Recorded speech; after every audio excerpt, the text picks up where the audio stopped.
सलमान खान को मारने की धमकी, सिद्धू मूसेवाला का दिन दहाड़े मर्डर, सलमान खान के घर के बाहर फायरिंग और फिर बाबा सिद्दीकी की हत्या।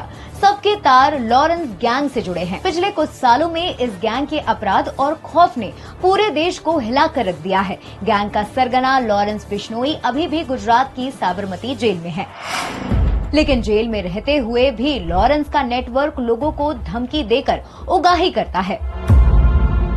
जो ऐसे इंटरेस्टेड गैंगस्टर्स हैं वो अपना नाम पहले पब्लिक के दिमाग में बार बार डालना चाह रहे हैं, जो कि अब डल चुका है।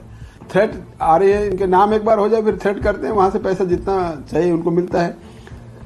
मैं कहता हूं 100 में से 10 आदमी शिकायत करते हैं, 90 आदमी शिकायत नहीं करते। वो सिर्फ डरते हैं कि पैसा देके पीछा छूट जाए। अब सवाल है कि आखिर इस गैंग की फंडिंग कैसे होती है, उसका नेटवर्क कैसे ऑपरेट होता है। इसको लेकर जब हमने पड़ताल की तो हमें पुलिस स्पेशल सेल 2021 में बनाई गई रिपोर्ट मिली, जिसमें लॉरेंस बिश्नोई का पूरा कबूलनामा है। वो कैसे क्राइम की दुनिया में आया और जेल में होने के बाद भी गैंग का कंट्रोल रूम थाईलैंड और कनाडा में कैसे चल रहा है। लॉरेंस की क्राइम वर्ल्ड में एंट्री पंजाब यूनिवर्सिटी से हुई। साल 2007 में एडमिशन लिया। साल 2008 में यूनिवर्सिटी इलेक्शन के दौरान दोस्त की राइफल से विरोधी उम्मीदवार पर गोली चलाकर हत्या कर दी।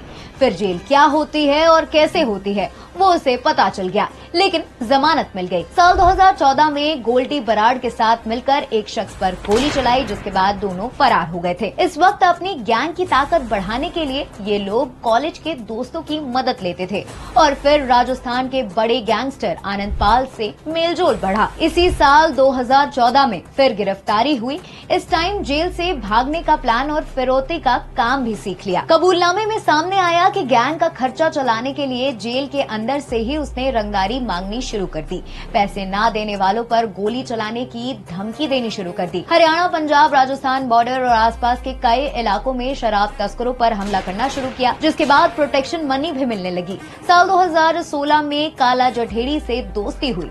साथ मिलकर बड़े नेटवर्क के जरिए काम करने लगे दोनों। जेल में रहकर अब ये लोग गैंग में लोगों को कैसे जोड़ते हैं वो प्लान भी जान लीजिए।